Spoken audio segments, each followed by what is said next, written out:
La toute dernière fois où le président Alassane Ouattara a accordé une interview à un média, et ce n'est pas un média ivoirien, je le précise, c'était il y a de cela 3 ans. Depuis ces 3 dernières années, on l'a vu rarement face à un journaliste, encore moins à un public lui posant des questions concernant la Côte d'Ivoire. Et c'est clair qu'il y a beaucoup d'Ivoiriens qui aimeraient lui poser des questions. Aujourd'hui, nous recevons une personnalité, et non des moindres, habituée aux caméras, habituée à la prise de parole. Et cette personne va incarner aujourd'hui l'image du président Alassane Ouattara. Ça ne pourrait être autre personne que le général Camille Makosso, d'autant plus que ces derniers temps, il a battu pavé de sorte à voir le président Alassane Ouattara briguer un autre mandat. Pour d'aucuns, c'est le 4e mandat. Pour d'autres, c'est le 2e mandat de la 3e République. Bonjour, monsieur le président. Bonjour, Guillaume.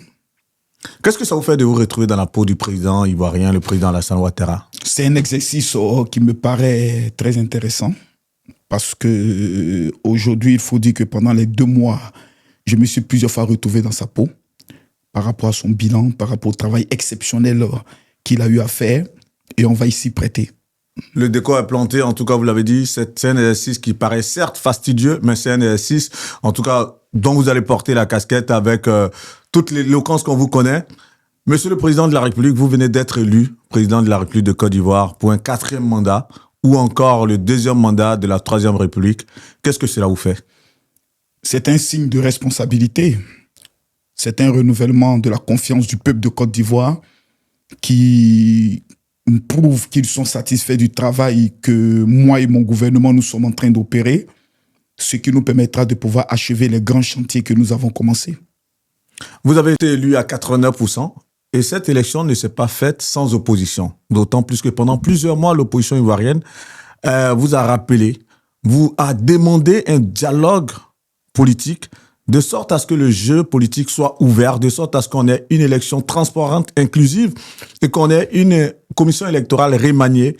Malheureusement, vous n'avez prêté aucune attention à toutes ces demandes. Comment cela s'explique, monsieur le président? Écoutez, l'opposition au niveau de la Côte d'Ivoire ne veut pas aller aux élections. Plutôt l'opposition au niveau de la Côte d'Ivoire veut entrer dans ce qu'on appelle le partage d'un gâteau. C'est-à-dire, demain, ils vous diront, nous souhaitons le renouvellement de la CEI que eux-mêmes ont mis en place. Nous demandons à ce que tout le monde soit candidat, ce qui en 2010 n'a pas été, je pourrais le dire, un élément d'unité, mais au contraire de problème. Et ensuite, ils vous diront, nous voulons un gouvernement d'union nationale et on ne va pas s'en sortir.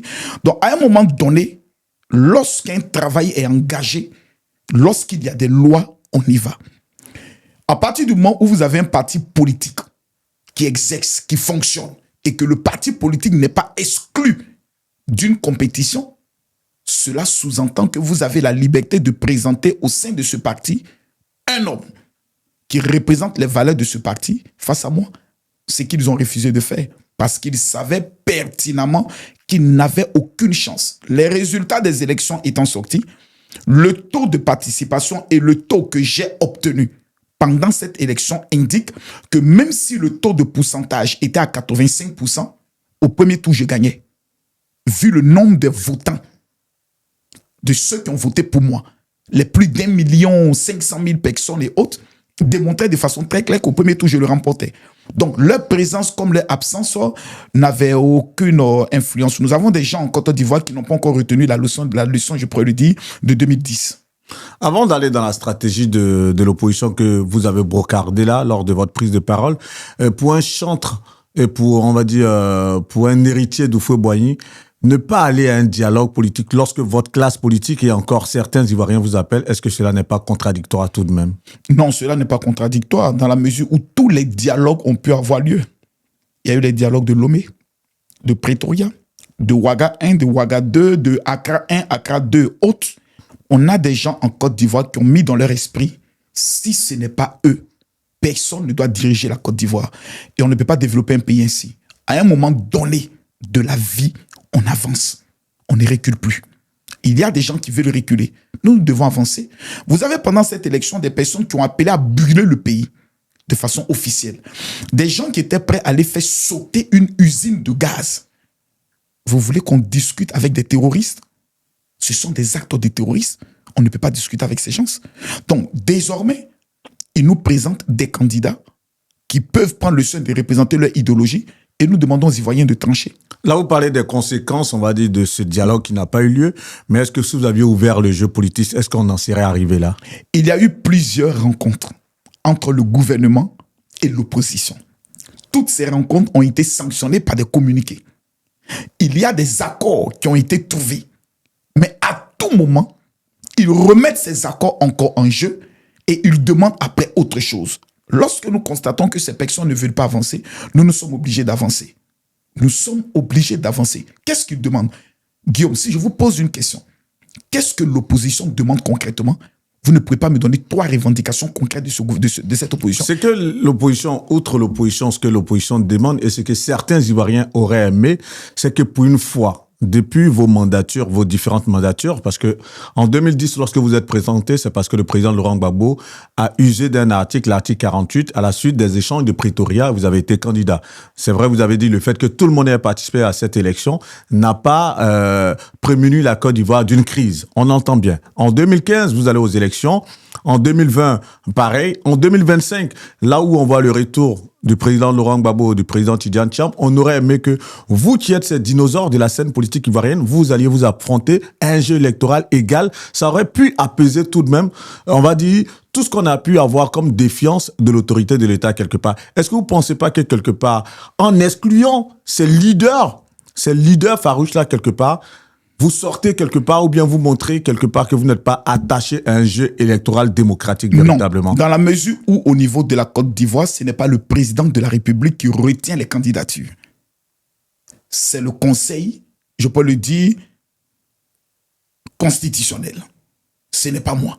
Monsieur le Président, si vous permettez, ça, ce sont les explications que tous vos lieutenants ont données sur les plateaux. Mais vous, en tant que chef de l'État, vous êtes d'accord avec moi que, prenons le cas du président Laurent Gbagbo. C'était un cas politique, vous aurez pu prendre une décision politique qui allait apaiser ses partisans tout de même. Non, les décisions politiques nous amènent toujours à des conflits assez énormes.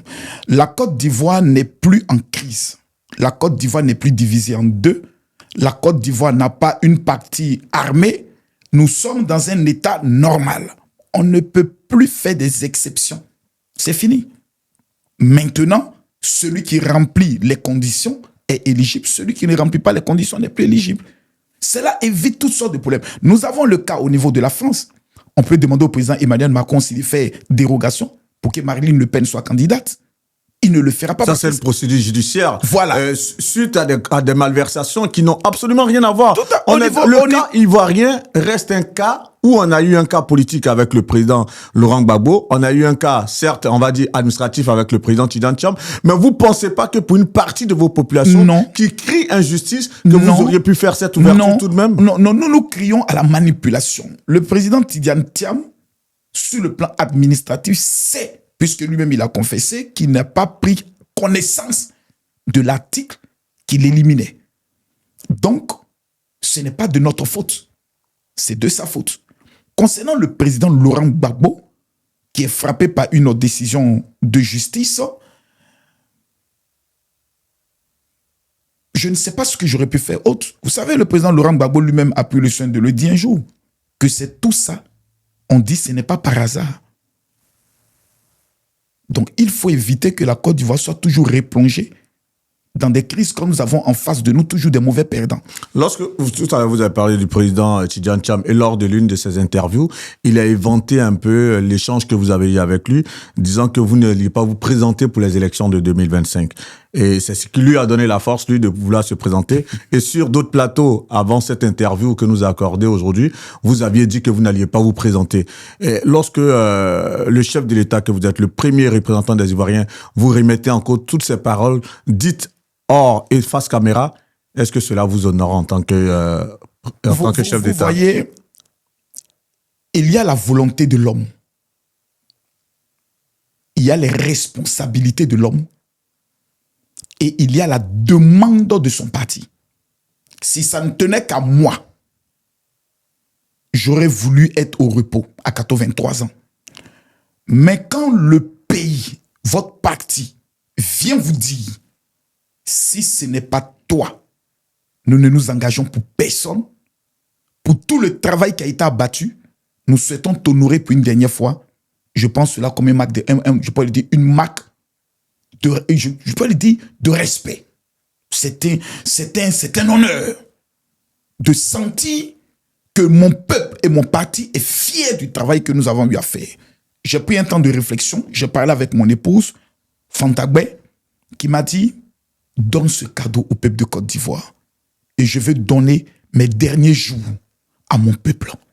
Je veux réaliser des choses assez exceptionnelles. Et quand on regarde l'enjeu sécuritaire, je ne suis pas le garant de la sécurité et autres. Quand on regarde à l'enjeu monétaire qui est en train de prendre une certaine tournure, j'estime que j'ai encore mon mot à dire. Vous avez dit tout à l'heure pour d'autres leaders, ils auraient aimé que ce soit eux et d'autres et une autre que eux, autre que autre personne. Je vais dire ça comme ça. Mais pourquoi vous, dans votre cas, vous n'auriez pas pu choisir aussi une autre personne et vous auriez aimé que ce soit vous parce que votre parti a demandé que vous soyez candidat? Écoutez, lorsque ces personnes dont vous parlez, je les approche, ils disent, Monsieur le Président, il n'y a que vous seul. Mais c'est le cas aussi pour les autres partisans, avec leurs leaders que sont Laurent Gbagbo et Tidjane Thiam. Dans mon cas, je remplissais à toutes les conditions. Non, là, moi je vous ai pris au mot, Monsieur le Président, si vous permettez, parce que vous avez dit, pour les autres, ils veulent que ce soit eux et non, pas pour leur candidature. Je dis en Côte d'Ivoire, le problème que nous avons, c'est qu'il y a des personnes qui estiment que si ce n'est pas eux, président de la République, ça ne doit être personne d'autre. Bah justement, c'est pour ça que je vous ramène à cela. Pourquoi est-ce que dans votre cas, c'est vous qui... Voilà. Je le dis dans quel sens? Moi, quand je n'étais pas éligible à une élection, qu'est-ce que je pouvais faire? Je l'ai accepté. En 1995, je n'ai pas été retenu. En 2000, je n'ai pas été retenu. Je n'ai jamais appelé mes militants à brûler la Côte d'Ivoire. Vous savez à ce propos ce que disent certaines confidences. Certaines personnes, et je m'en excuse avec tout votre respect, disent que lorsque on vous a refusé justement on a refusé que votre candidature, c'est là qu'on a connu la rébellion. Qu'est-ce que vous répondez à cela? Je réponds pour dire simplement aux personnes que ceux qui ont été à la base de la rébellion se sont exprimés. Vous avez la dernière interview de Awadon Melo a été clair. Il dit que le financier de la rébellion était un opérateur économique qui était dans le cacao, qui a même été capable d'ouvrir au niveau des États-Unis des grands entrepôts, des stocks.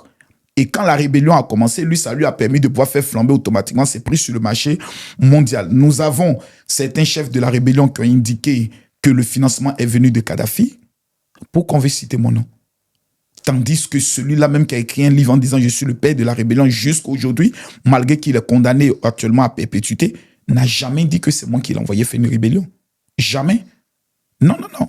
La rébellion est l'effet, je pouvais le dire, d'un certain nombre de comportements vis-à-vis de certains militaires qui ont engendré la rébellion. Donc la rébellion n'est pas de mon fait.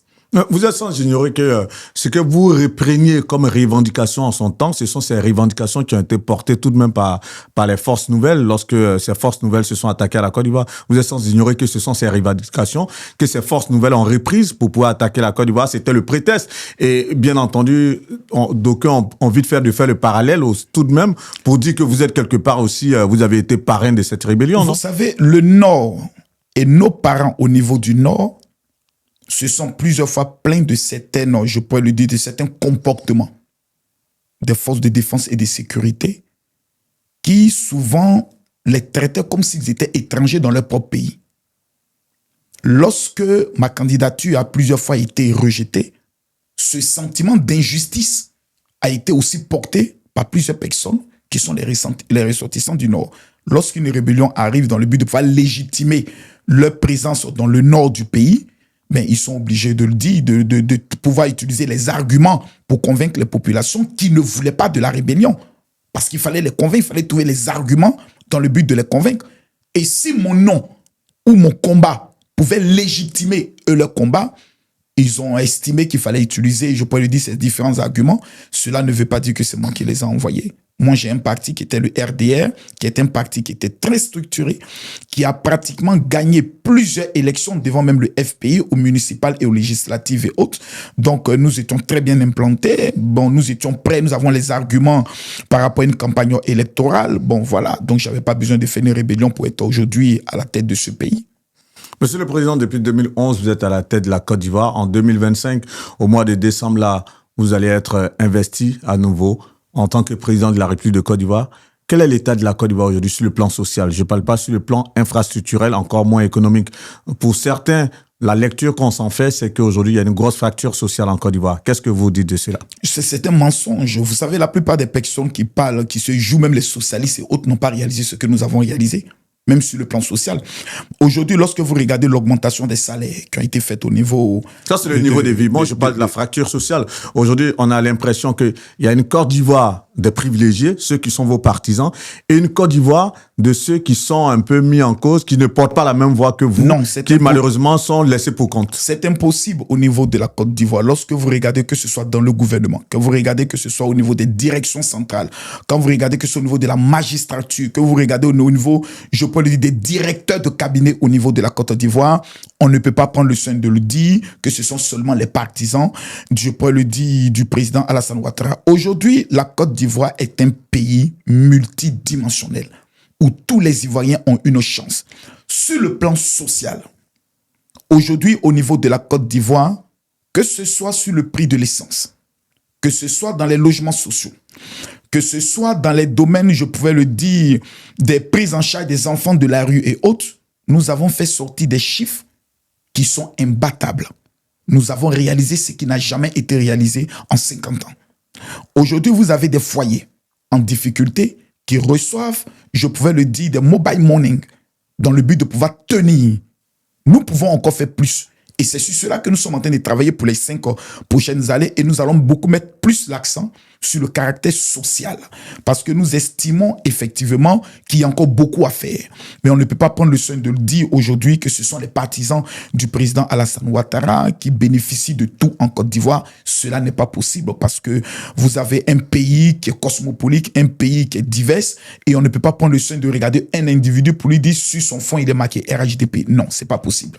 J'entends ce que vous dites, mais qu'est-ce que vous répondez à tous ceux, à certains de vos concitoyens qui crient tout de même injustice? Je pense qu'aujourd'hui, la manipulation des réseaux sociaux a amené plusieurs personnes aujourd'hui à croire en ce que certains influenceurs qui souvent étaient les derniers à l'école, qui se font passer aujourd'hui pour des moralisateurs, font croire à la vérité parce qu'ils crient plus fort. Non, ce sont des chiffres qui parlent dans un pays.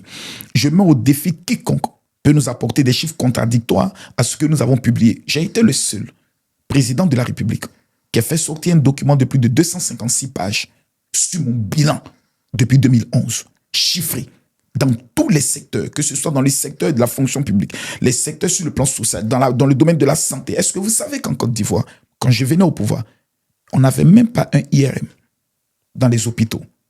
Aujourd'hui, nous avons plus d'une vingtaine, pour ne pas dire plus d'une trentaine d'IRM. Nous avons aujourd'hui des équipements de la dernière génération. Nous sommes allés plus loin. Nous avons fait sortir la réalité. Aujourd'hui, en Côte d'Ivoire, lorsque vous entrez dans un hôpital, vous ne payez que 30% de tout ce qui est facture, même sur les médicaments, grâce à la 4CMU, qui est une réalité au niveau de la Côte d'Ivoire. Je vous donne l'opportunité d'appeler quiconque en Côte d'Ivoire, d'entrer dans un hôpital public avec sa 4CMU, c'est 30% qu'il paye, ce qui n'a jamais existé. Parlant des chiffres, est-ce que vous savez ce que la Côte d'Ivoire perd aujourd'hui par rapport à l'orpaillage clandestin? Est-ce que vous savez ce que la Côte d'Ivoire perd en termes de chiffres? Écoutez, l'orpaillage clandestin aujourd'hui est un mal qui est en train de pouvoir, je peux le dire, gangréner notre pays. C'est à cet effet que nous avons mis en place une brigade spéciale afin de pouvoir mettre hors d'état de nuit, je pouvais le dire, ces orpailleurs. Nous sommes en train de travailler sur une loi, un projet de loi qui prendra le soin de mettre en place une condamnation à perpétuité. Je vous donne juste une publication, je pense qu'il est très chiffré, que j'ai dû voir un peu, qui étaye un peu ce dont je suis en train de parler. Il y a quelqu'un qui écrivait « En 2022, l'Égypte a signé avec le groupe allemand Siemens un important contrat de 8 000 milliards de dollars pour la construction de 2000 km de voies ferrées à grande vitesse. En Côte d'Ivoire, selon un rapport de l'ONG helvétique Suicide de 2024, ce sont 30 à 40 tonnes d'or qui sortent chaque année du pays de manière illégale. La Banque mondiale évoque une estimation de 40 tonnes d'or de contrebande pour la seule année de 2022. Or, au cours actuel de l'or, la valeur de la contrebande d'or dépasse les 4 000 milliards de dollars. Exactement, c'est le coût de la construction de ce qu'on a en illustration par rapport à ce qui a été fait en Égypte. Vous avez dit quelqu'un a dit. Oui, c'est chiffré. C'est une source fiable oui, ou bien c'est quelqu'un qui... Avec des données chiffrées, avec des données fiables. Okay. Mais je n'ai pas voulu justifier l'auteur de l'application, mais la personne s'est documentée avant de faire cette publication. C'est pour ça que j'essaie de la citer là, pour vous donner juste un ordre d'idée par rapport à ce qu'on perd dans ce genre. Raison pour laquelle nous devons sévir de façon drastique. Et nous avons dans ce combat besoin de la population. Parce que ces orpailleurs clandestins arrivent dans des villages, traitent avec des villageois qui souvent les protègent. Et ça devient difficile. Il faudrait que tous les concitoyens ivoiriens sachent que les trésors de notre pays ne doivent être sujets d'aucune négociation.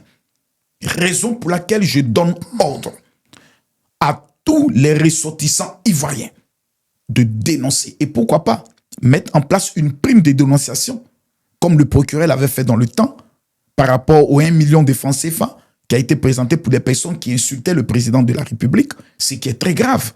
Mettre en place une prime de tous ceux qui vont dénoncer les orpailleurs clandestins, parce qu'il faudrait que toute cette manne financière puisse revenir dans les poches des Ivoiriens. Et c'est à cela que je vais m'atteler. C'est pour cela que j'ai parlé de ma candidature est mise sous l'égide de la sécurité. Il faut sécuriser notre or. Lorsque je parlais de chiffres, justement, on a parlé de chiffres par rapport à ce que fait perdre l'orpaillage clandestin à l'État de Côte d'Ivoire. Dans le budget qui a été adopté pour 2026, dans ce budget, on parle par exemple d'un projet de renforcement des réaménagements de la route Kanawolo-Korogo à hauteur de 4 milliards 471 millions 171 000 francs 421 francs CFA. Alors que cette voie, justement, elle aurait déjà été réalisée il y a à peine 5 ans.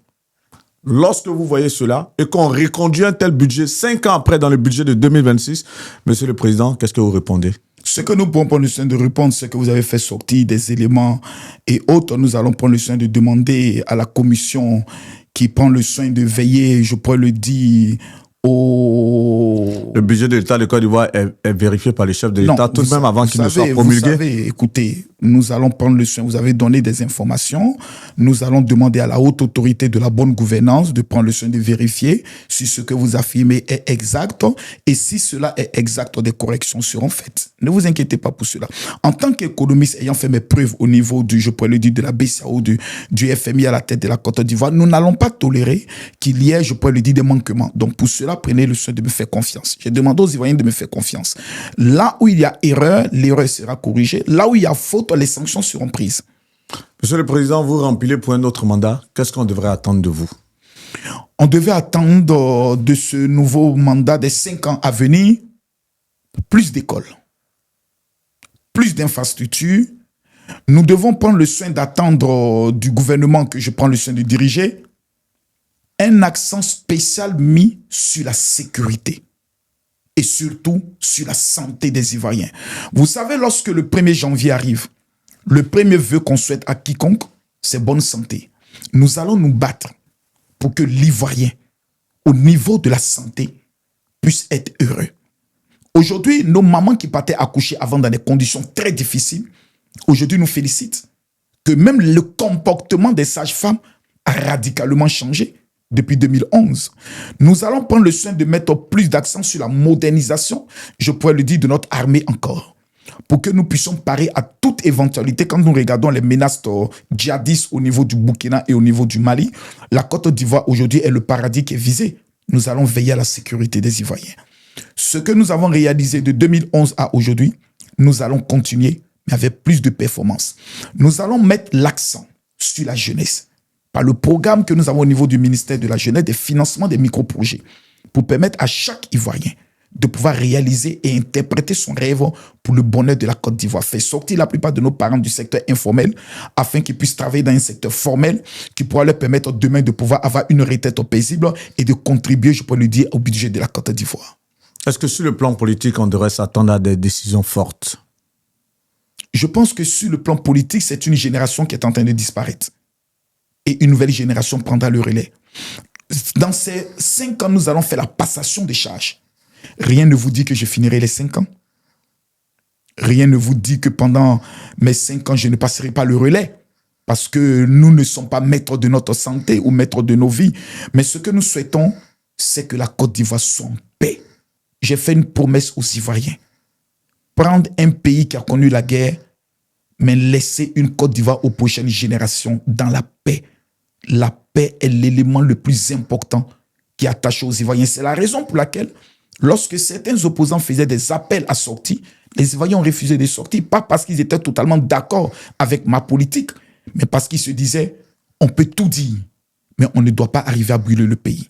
Et je veux laisser un pays sans déchirure. Nous l'entendons bien, Monsieur le Président, mais une Côte d'Ivoire apaisée, tout de même, c'est de voir les dirigeants des différents partisans rentrer en Côte d'Ivoire. Au moment où vous partez pour cet autre mandat, le président Guillaume Soro est en exil. Tidiane Thiam est reclus entre l'Europe et l'Amérique. Mais Tidiane Thiam, c'est mon ami, il peut rentrer. Monsieur le Président, rien ne l'empêche d'entrer. Vous permettez, justement. Allez-y. Vous permettez. Mais Tidiane Thiam peut rentrer en Côte d'Ivoire. Est-ce qu'il y a des décisions fortes? C'est pour ça que je parlais de décisions fortes sur le plan politique. Pour ce qu'on sait quand même de l'histoire de la Côte d'Ivoire. En 1988... Non. Vous savez, concernant Soro Kibafori Guillaume, c'est mon fils. Il m'a appelé la dernière fois. Mais concernant le cas de Soro Guillaume, c'est un cas de justice. C'est un problème de justice. Vous voyez, la Côte d'Ivoire doit aller à la paix. Si Soro Kibafori Guillaume, de son libre chef, décide d'entrer en Côte d'Ivoire, je pense que pour lui-même, son intérêt, ce serait un acte fort. Et ce serait un acte de paix. Lorsqu'il est condamné, vous avez en Côte d'Ivoire des personnes qui sont condamnées, mais actuellement qui circulent librement. Ouais, vous avez le cas de Charles Blé Goudé. Vous comprenez, Monsieur le Président, si vous permettez. Allez-y. Je veux dire, tout ne va pas se régler à l'aune de la justice. On l'entend bien. Lorsque vous parlez de Guillaume Soro, vous mettez en avant le paravent de justice.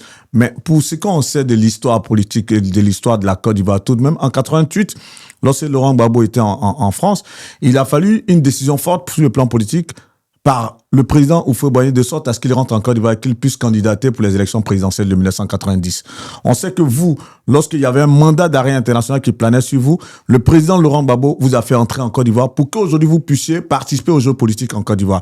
Est-ce qu'on verrait le président Alassane Ouattara prendre de telles décisions fortes et vraiment avec une grâce et une amnistie générale comme d'autres présidents ont pu le faire par le passé, de sorte à ce que ces leaders politiques-là, qui ne peuvent pas aujourd'hui participer aux jeux politiques, puissent rentrer. Le cas de Guillaume Soro, de Tidiane Thiam et de bien d'autres leaders qui aujourd'hui, malheureusement, ne peuvent pas gagner la Côte d'Ivoire. Je sais que vous portez le même prénom que Guillaume Soro, mais vous savez, si on veut compter le nombre d'amnisties que j'ai signées, le nombre de grâces que j'ai signées, après ce que la Côte d'Ivoire est connue, plusieurs de mes militants n'étaient pas d'accord. Que je signe des grâces, par exemple, pour Simone Gbagbo et autres, je l'ai fait parce que j'estime qu'il faut aller à la paix. Mais ceux pour qui nous avons même signé certaines, je pourrais le dire, certaines grâces ou certaines amnisties, nous ont démontré dans ces élections passées qu'ils n'étaient pas prêts à changer. Donc aujourd'hui, je dis une chose. La grâce accompagne le comportement. Nous avons des Ivoiriens qui sont hors de la Côte d'Ivoire. M. Tidiane Thiam, après son appel, un gendarme est mort. Vous voyez où nous sommes arrivés. J'invite les hommes politiques à avoir un comportement responsable qui pourra amener, nous les dirigeants, à les accompagner dans leur comportement responsable. Regardez le comportement de Charles Blé Goudé aujourd'hui. Mais c'est un jeune qu'il faut accompagner. C'est un jeune à qui il faut permettre d'avoir la grâce, je peux le dire, de pouvoir s'exprimer. Parce qu'il a montré un comportement, je pouvais le dire, décent, pendant toute ça. Je peux le dire, sa présence au niveau de la Côte d'Ivoire, malgré qu'il y a une condamnation sur lui. Mais, Monsieur le Président, on risque de me répéter encore. Si vous aviez ouvert le jeu, si tout le dialogue auquel l'opposition vous avait appelé, si vous aviez permis... Qu'est-ce qui vous garantit que si j'avais permis tout ça, la Côte d'Ivoire sera en paix aujourd'hui. Quand nous savons tous que des personnes n'acceptent jamais leur défaite. Non, cela aurait tout de même contenté, on va dire, comme je dis, cette partie de la population qui grogne tout de même. Non, vous savez, la majorité des Ivoiriens, pour moi, j'estime qu'ils ne grognent pas. Aujourd'hui, la Côte d'Ivoire est en paix. En 2020, nous avons eu malheureusement plus de 80 morts. Toute perte d'une vie humaine est grave. En 2025, malheureusement, nous avons eu 9 morts. Je m'incline devant la mémoire de ces Ivoiriens dont nous nous battons pour que justice leur soit rendue. J'estime de ma part que les décisions que nous avons prises ont empêché la catastrophe. Rien ne nous dit que si ces personnes dont vous dites « je faisais le forcing pour qu'ils se présentent, nous serons en paix aujourd'hui », j'ai même des doutes. Quand nous connaissons que des personnes n'acceptent jamais la défaite. Depuis 1990, la décision de Félix Houphouët-Boigny en 1988, certaines personnes jusqu'à aujourd'hui estiment que le président Félix Houphouët-Boigny a eu tort de faire revenir le président Laurent Gbagbo pour qu'il entre dans l'échiquier. Certaines personnes ont dit tu vas faire rentrer le serpent et voici les conséquences. Mais pour moi, j'estime que tout doit être dans les mains de la justice. J'ai reçu un mandat d'arrêt international contre ma personne dans le but de pouvoir m'empêcher de présenter un projet aux Ivoiriens qui permet aujourd'hui aux Ivoiriens d'être fiers de leur pays. Si j'étais à la tête de ce pays depuis 2002, imaginez ce que nous aurons pu faire. J'ai pris un pays totalement déchiré après une guerre. Et regardez ce que nous avons fait. Donc imaginez si j'avais pris un pays sans avoir connu la guerre. Devinez ce que nous aurons pu faire. Donc il faudrait qu'on puisse mettre le passé derrière nous, qu'on puisse regarder en avant en respectant les lois de la Côte d'Ivoire. Tidiane Thiam peut rentrer en Côte d'Ivoire, vaquer à ses occupations. C'est sous mon mandat, depuis 2011, que nous n'avons pas encore vu un homme politique assassiné en Côte d'Ivoire pour ses convictions. Je n'aimerais pas réveiller l'histoire. Merci. Ce qui est un peu, excusez-moi, Monsieur le Président, très souvent on prend le mauvais exemple, hein, alors qu'on tout ce que je pense que les Ivoiriens demandent ou tout ce que la population demande, c'est d'avoir un mieux-être. Parce que chaque fois on prend le mauvais exemple pour vouloir, on va dire, étayer un fait. Mais on va parler, si vous permettez, on va parler dans cette dynamique. Aujourd'hui, pour parler de justice, on a près de 1300 personnes en prison aujourd'hui pour des délits d'opinion. Qu'est-ce qu'il en adviendra de toutes ces personnes? Pas des délits d'opinion. Des personnes qui ont violé la loi.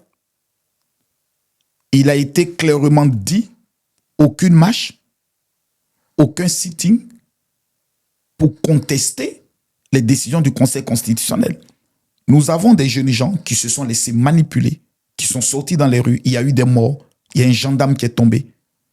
Ces personnes ont été interpellées, d'autres ont été condamnées. D'autres sont actuellement en détention. On va laisser la justice faire son travail. Parce que, Guillaume, si nous arrivons toujours à dire, bon, c'est pas bien grave, on pardonne, la prochaine fois risque encore d'être pire. Donc, arrivé à un moment donné, il faut que chacun assume ses responsabilités devant l'histoire pour que demain, cela serve d'exemple aux autres. Chef de justice, vous n'êtes pas sans l'ignorer que pour beaucoup, c'est une justice qui se fait juste pour un camp et l'autre camp est, comme je l'ai dit encore, ce camp est comme le camp des privilégiés qui bénéficient des prébendes de la République et se continuent de vivre dans la prospérité la plus absolue. Hein. Non, je ne pense pas. Plusieurs de mes militants qui ont violé, je pouvais le dire, les règles de la loi, ont subi la rigueur de la justice. Nous avons, lorsque nous avons eu l'événement malheureux avec le Niger, dont les Aoussa ont été victimes de brimades en Côte d'Ivoire, l'une de mes des influenceuses, on disait proche de moi, a eu à faire des appels et s'est retrouvée en prison. Non, je n'accepte pas le désordre. Il faut laisser la justice faire son travail. Maintenant, vu que chaque année, je signe des grâces en janvier et en août, s'ils tombent sous le coup de la grâce, ils seront libérés. Mais il faudrait que nos jeunes gens comprennent que nous ne plaisantons pas avec le désordre. Un pays où le désordre s'installe, où n'importe qui peut faire n'importe quoi, c'est un pays qui va au chaos. Nous n'avons pas mené tout ce combat, développer ce pays pour que certaines personnes viennent tout mettre à plat. Jamais je ne le tolérerai. Monsieur le Président, si vous permettez, lors de cette campagne qui a vu votre victoire au final, vous avez tenu des propos un peu tout de même pour un chef d'État, même si vous étiez dans la peau d'un candidat, traiter certains de vos concitoyens de chiens. Est-ce que ce n'était pas un peu trop fort? Écoutez, monsieur Guillaume, ce n'est pas moi qui ai inventé le proverbe qui dit les chiens en bois et la caravane passe. Non, ce n'était pas comme ça que vous aviez formulé, monsieur le Président. Écoutez, monsieur Guillaume, s'il vous plaît. Vous savez, tout est imagé dans la vie. Cela fait depuis 2011, M. Guillaume, sur les réseaux sociaux, dans les cafés, je suis insulté du matin au soir. J'ai même vu, lors de la dernière sortie, la marche que j'ai autorisée, parce que depuis que la Côte d'Ivoire existe, aucun chef d'État n'a pu autoriser une marche de l'opposition. C'est moi qui l'ai fait. Nous l'avons encadré, il n'y a pas eu de... Mais quelle a été la récompense? Certaines personnes se sont permis de m'insulter. Tout le monde savait que l'injure était pour moi, en me traitant de petit. Moi aussi, rentre chez toi. Nous avons pardonné. Donc, pour une fois que je me fais le délice de faire un petit attachement, Monsieur Guillaume, c'est ça le jargon ivoirien. De temps en temps, on s'attache. Donc, prenons ça comme un petit attachement entre Ivoiriens. C'est juste pour rigoler, Monsieur Guillaume.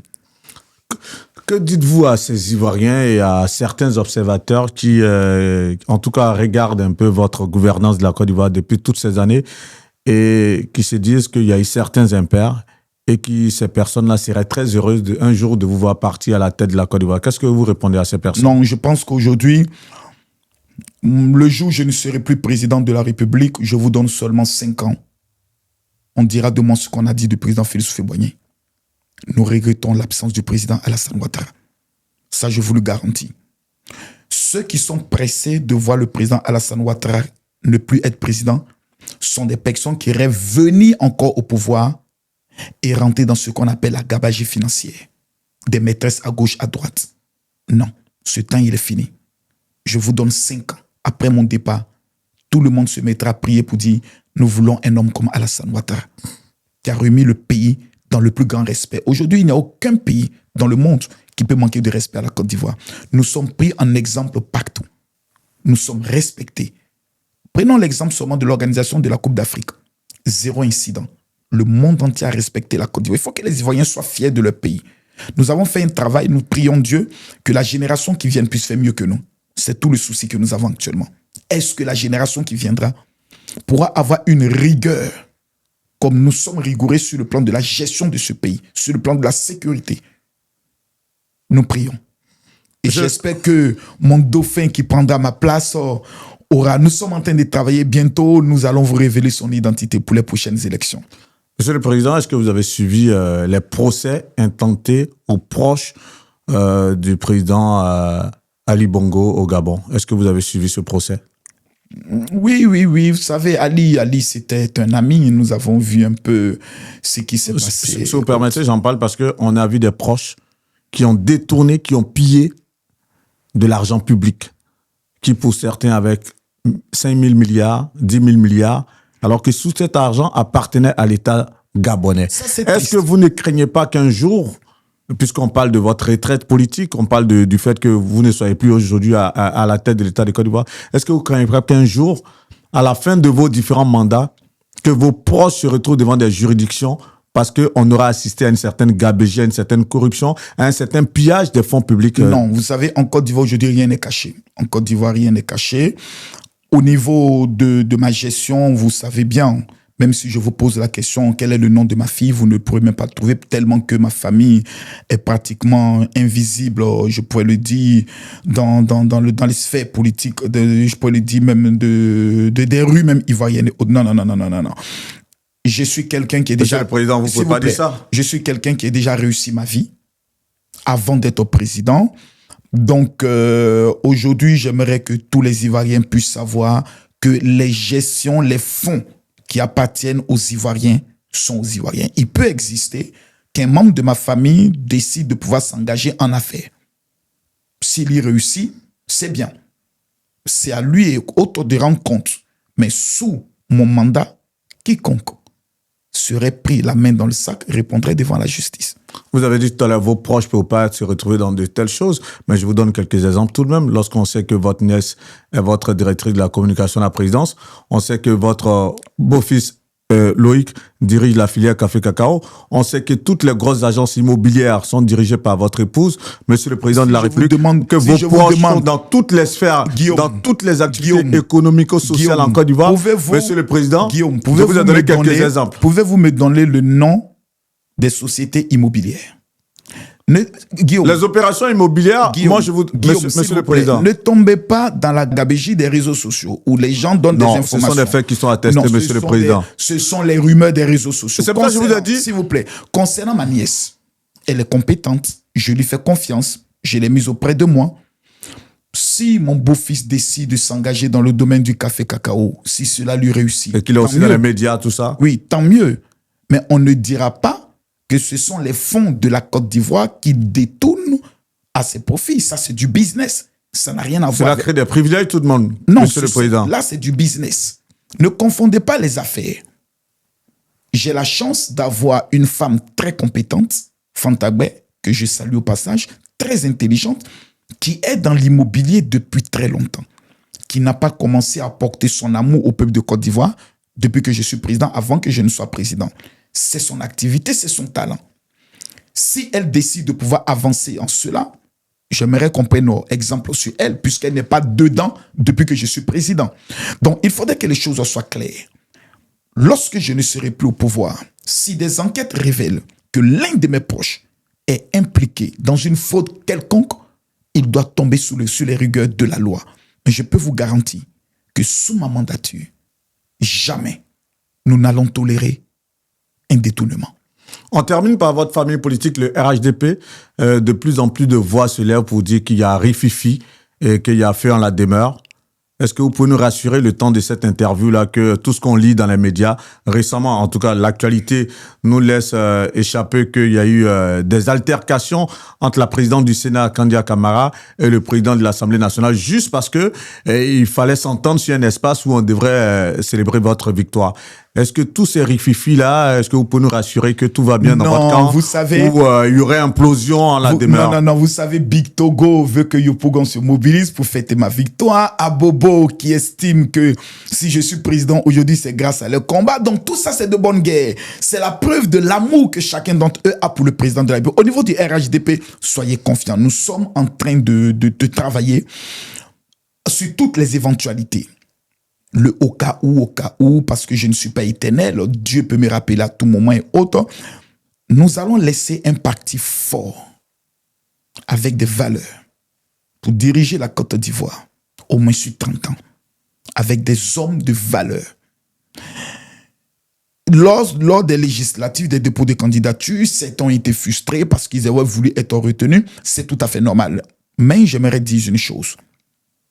Le RHDP, aujourd'hui, est le seul parti constant, rigoureux, aussi proche des populations. Tous mes cadres, les week-ends, sont dans leurs bastions. Et ça, je l'ai exigé pour parler avec les populations, remonter leurs besoins, remonter leurs préoccupations pour que le gouvernement puisse travailler et agir. Vous allez aujourd'hui au niveau du Nord, le travail est remarquable et remarqué. Vous allez à n'importe quel, à l'Ouest ou à l'Est et autres, nous sommes au travail. Donc, vous pouvez vous comprendre, c'est pas chez nous. Regardez au niveau du PPACI, c'est là-bas que se trouvent actuellement les problèmes. Voilà, nous avons 20 personnes qui ont été sanctionnées. Donc, nous, actuellement, nous sommes tranquilles. Regardez au PDCI, ils ont même fait je pourrais le dire, des licenciements, des modifications et autres. Nous avons mon frère Djikawe qui... Bon, bref, je ne parlerai pas des autres et autres. Au niveau du RHDP, nous sommes un parti solide. Et j'aimerais profiter de cette opportunité pour réinviter le PDCI à la maison. La place du PDCI et au RHDP, nous sommes les enfants d'Ofoué. Je n'arrive pas à comprendre comment Tidiane Thiam peut prendre le PDCI pour aller le mettre en accord avec des gens qui ont traité le président Ofoué de voleur. Vous aurez des voix beaucoup plus officielles, si vous permettez, peut-être pour créer ce rapprochement avec le PDCI. Mais justement, pour parler de rififi au sein de votre camp politique, la face visible de l'iceberg, ce serait un peu, on va dire, la petite altercation entre la présidente du Sénat et le président de l'Assemblée nationale. Mais on s'attend, on va dire, à un affrontement beaucoup plus compliqué. Selon certains, aujourd'hui, on voit le ministre Néné Birahima qui se présente pour les législatives à Bobo. Le président de l'Assemblée nationale, Adama Bictogo, qui va aussi pour les législatives à Yopougon. On s'est dit la place du président de l'Assemblée nationale est une place qui est très convoitée dans votre entourage. Qu'est-ce que vous en dites? Non, écoutez, Adama Bictogo fait un bon travail au niveau de Yopougon. Nous sommes dans l'esprit de la continuité. Ténébraïma, qui est mon jeune frère et autre que j'aime énormément, que nous devons féliciter pour le grand travail au niveau de la sécurité, qui a été mené au niveau du ministère de la Défense, va au niveau d'Abobo, parce qu'Abobo... Ça, c'est à saluer par contre, parce que la Côte d'Ivoire est très bien sécurisée. Tout à fait. Ça, là-dessus, c'est à Abobo, saluer. c'est mon cœur. Je ne pouvais amener une personne autre que mon sang. Parce que les gens d'Abobo estimaient qu'ils étaient un peu abandonnés. Donc, je leur envoie une partie de moi pour qu'ils puissent savoir que je suis aussi à Bobolais. Voilà, je suis aussi à Bobolais. Et nous serons à Bobo pour célébrer la victoire. Donc, au cas où le ministre Ténébraïma gagnait et que le président de l'Assemblée nationale, Adama Bictoro, gagne, au niveau de l'Assemblée nationale, votre choix se porterait sur qui pourrait être président de l'Assemblée nationale? Je pense que Ténébraïma est déjà député de sa circonscription, je crois, au niveau de Congo. Donc, il était déjà à l'Assemblée nationale, mais ça n'a pas empêché Adama Bictoro. Je pense que Ténébraïma est très occupé pour la sécurité des Ivoiriens, que même si je lui fais la proposition, il refusera. Parce qu'il est préoccupé à ce que le pays soit calme. C'est quelqu'un de très sérieux, c'est quelqu'un de brillant. C'est quelqu'un que j'estime beaucoup, au-delà d'être mon frère. Donc, je pense que la majorité des personnes, c'est Adama Bictoro qui fait un grand travail au niveau de l'Assemblée nationale. Vous savez qu'Adama Bictoro a reçu, je pourrais le dire, le consentement de tous les partis qui ont voté à l'unanimité pour lui. Donc, c'est déjà un grand acquis autre dans la médiation entre les différents partis. Donc là, je ne pense pas qu'il y aura des problèmes et autres. Nous sommes dans une continuité. Le prochain gouvernement sera présenté bientôt. Il y aura quelques des petits aménagements et autres, mais nous allons continuer dans le travail que nous avons commencé. C'est rassurant. Monsieur le Président, en tout cas, on a été très heureux de vous avoir. Je fais juste un décalage. Qu'est-ce que ça vous a fait, le général Camille Makosso, de vous retrouver dans la peau du président Alassane Ouattara? Un peu difficile. Hein. J'espère que lorsqu'ils verront l'interview, ils se diront, bon, Makosso, c'est quand même un peu bien débrouillé. Mais je pense que tu as des questions si très pertinentes. Et moi, je souhaiterais que, comme le fait le président hein, Vladimir Poutine, chaque année, au moins 1 ou 2 fois dans l'année, le président de la République de la Côte d'Ivoire se prête à ce jeu. Être face aux journalistes nationaux et internationaux pendant 3 ou 4 heures à répondre à certaines questions. Ça permettra au moins aux Ivoiriens de comprendre aussi beaucoup de choses. Voilà. Et ça lui permettra lui aussi de découvrir aussi beaucoup de choses que le peuple souvent se dit parce que les journalistes, c'est le 4e pouvoir. Voilà.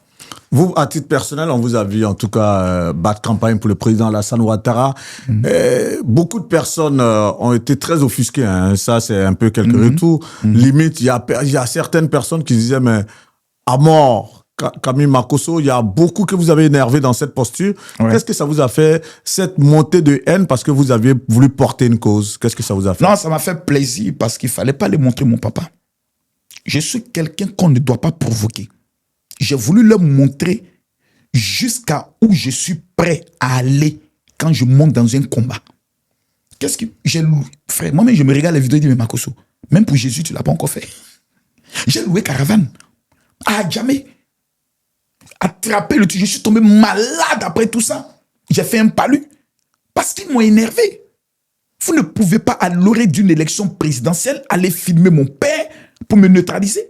Parce que c'était l'objectif. On casse Makosso pour dire qu'il a abandonné son papa pendant qu'il est en train de lutter pour défendre son honneur sur cette affaire. Nous, tranquillement, on allume le pouvoir en place. Vous n'avez pas porté cette cause par conviction, vous avez porté cette cause parce qu'on a exposé votre père. D'abord, j'ai la conviction. Mais j'ai compris, et j'ai compris par l'exposition de mon père, le plan machiavélique qui était en bas. Makosso est le seul qui peut nous neutraliser. Dans cette campagne, il faut le mettre hors d'état de nuit, donc l'éliminer directement. Donc, je me suis dit non, je dois faire ce que je n'ai jamais fait pour permettre à mon pays de pouvoir traverser cette épreuve-là. Je peux te dire, à un moment donné où je faisais des directs, où à tout moment, on peut apprendre, par exemple, parce que l'objectif, c'était un coup d'État. On peut apprendre à n'importe quel moment que le président de la République peut-être a été atteint par une balle. Moi, lorsqu'on devait faire le dernier jour de la caravane avec le président de la République, mais moi, je disais que j'espère que le président ne sera pas dans la caravane comme il le faisait d'habitude. Parce qu'on ne sait pas quand on a eu ce qui s'est passé, c'est les témoignages dans l'affaire du frère du Burkina, comme il s'appelle, Alino Faso et autres, qui parlaient de voir le cheminement du président. Toute éventualité, aujourd'hui, était sur la table. Nous, on priait Dieu tous les jours. Parce qu'Élie Pada aussi donnait des révélations. On s'est dit, hey, Seigneur Jésus-Christ de Nazareth, le 25 octobre n'est qu'à passer dans mon cœur. J'ai dit, quand le 24 arrive comme ça, il dit, hey, Seigneur, il reste 24 heures. Quand le 25 arrive, il dit, oh Seigneur, matin, les cas s'est levé. Quand 26 est arrivé, il dit, maintenant, je peux régler lui son cas. Je peux maintenant régler lui son cas. C'était stressant. C'est-à-dire que vous croyez aux prophéties d'Eli Pada, vous? Non. Moi, mais pourquoi vous aviez peur? Non, pas peur. On craignait une attaque. Moi, personnellement. Parce que j'avais mes informations. Et j'étais convaincu que tout était financé, payé. Les hommes qui devaient attaquer étaient déjà entrés en Côte d'Ivoire, positionnés à des zones stratégiques. Non. Si, j'ai eu l'appel d'un imam qui m'a appelé, je crois, d'Odzéné, qui m'a dit, Makosso, j'ai reçu dans ma mosquée quelqu'un qui est venu par la Guinée, qui me dit qu'il a besoin qu'on paye son transport pour partir. J'ai dit, mais tu t'en fais quoi et autres? Il a dit non, qu'il doit partir, tout, parce que... J'ai dit, mais tu es burkinabé, pourquoi tu passes forcément par la Guinée et autres? Et c'est là qu'il nous a donné des informations qu'il y a des personnes qui étaient basées au niveau de Fresco, dans certains endroits stratégiques, qu'ils étaient prêts à frapper. Écoutez, sur quoi pouvait compter Johnny Pacheco pour être aussi sûr? Sur quoi pouvait compter Damana Picasse, Pulchéri Balé? Ils avaient l'assurance totale. Tout était financé, tout était prêt. Financé par qui? Par le Burkina. Vous nous révélez là qu'il y avait un complot, un projet de déstabilisation de la Côte d'Ivoire financé par le Burkina Faso et Ibrahim Traoré. C'est trop fort quand même comme accusation. On va aller terre à terre. Ibrahim Maïga, chef de la communication de l'AES, dit dans quelques jours, je vais mettre à genoux le frère du président au palais présidentiel d'Abidjan, il va me demander pardon. Cette affirmation... Ça peut être une parole en l'air. Hein. Venant du maître de la communication de l'AES et du président Ibrahim Traoré, non, il n'y a pas d'hasard. Vous avez un conseiller du président Ibrahim Traoré qui dit à une conférence, après l'arrivée de Soro-Guillaume, n'en voulez pas Soro-Guillaume. Pour l'instant, on a besoin de lui. Donc, on le tient. On va l'utiliser pour déstabiliser Alassane Ouattara. Vous avez le président lui-même qui dit à ses hommes de se préparer pour une attaque intensive dans les jours qui viennent. Peu importe l'ennemi intérieur ou extérieur. Nous avons des vidéos des VDP qui sont à la frontière de la Côte d'Ivoire et qui parlent en Morée qui dit « Nous ne sommes pas encore rentrés en Côte d'Ivoire. Nous ne sommes pas encore rentrés. Pour l'instant, nous sommes là. » Tout était prêt. Parce qu'ils ont besoin de 3 éléments capitaux qu'on a en Côte d'Ivoire. L'énergie, les terres et notre port. Le deal entre le président Laurent Gbagbo et Blaise Compaoré dans le temps, selon les rumeurs, c'était quoi? Je te finance et quand tu deviens président, tu me cèdes quoi? Le port de San Pedro. Ils n'ont jamais abandonné cette idée. Ça coûte quoi de financer 30 milliards, une rébellion ou un coup d'État pour avoir le port, quand nous savons que le Mali nous doit combien? Près de 95 milliards d'électricité encore non payée, qui ne payeront plus si Alassane Ouattara n'est plus président. Donc ils avaient tout à gagner. Faisons très attention. Le serpent n'est pas encore mort. Donc nous restons vigilants. C'est sur ce mot de vigilance qu'on va mettre fin à cette interview. On vous a voulu sur ce plateau dans la peau du président Alassane Ouattara. On a vu. J'espère que j'ai été un peu à la hauteur. Tous ceux qui vont suivre l'interview jugeront, mais on a vu que dans la prolongation, vous étiez très incisif dans la peau du général Camille Makosso, et c'est comme ça qu'on vous connaît, toujours avec cette identité. Un dernier mot pour terminer. Le dernier mot, ce serait par rapport à notre chaîne. Abonnez-vous massivement, partagez la vidéo, et que Dieu protège la Côte d'Ivoire. Nous avons une génération qui va partir, nous avons une génération qui va venir. Rendez-vous en 2030. Il y aura beaucoup de surprises. Il est probable que je sois candidat à l'élection présidentielle parce que je me suis testé dans la campagne. Pourquoi ne pas me tester en tant que candidat? On verra. Qui vivra verra. Là, il était dans la peau du président Alassane Ouattara. C'est peut-être une prophétie. Le général Camille Makosso compte franchir le pas pour être candidat au présidentiel 2030. C'est ce qu'il nous dit là à l'instant sur ce plateau. Nous avons été très heureux, encore une fois de plus, de le recevoir sur le plateau d'actupeople.net. J'espère que vous allez prendre plaisir, en tout cas, à suivre cette interview. Et il a donné le mot d'ordre. Merci de partager. Merci de liker. Merci de vous abonner à la chaîne YouTube actupeople.net. Nous sommes près de 300 000 abonnés, plus d'une grosse interaction journalière. Et c'est grâce à vous, je voudrais encore vous dire merci. Que Dieu vous bénisse. C'était Guillaume Vergès pour le compte d'actupeople.net. À très bientôt pour d'autres interviews avec d'autres invités, toujours aussi, voilà, d'attaque. Merci. À très bientôt. Ciao.